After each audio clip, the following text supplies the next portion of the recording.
Kamusta? Ngayon, pag-usapan natin yung nakita kong isang post sa Facebook tungkol sa isang curriculum sa eskwelahan kung saan tinuturo yung trabaho ng electrician.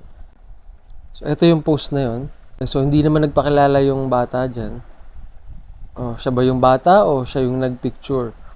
So, kasi ang nangyari dyan, good thing to know na alam nung bata yung mga IIEE, Licensed Electrical Practitioner.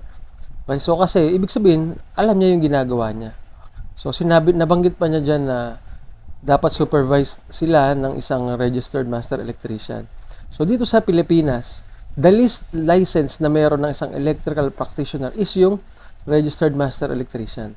So, sa taas niyan, engineer na. So, registered electrical engineer at professional electrical engineer. Okay, so syempre, tama naman yung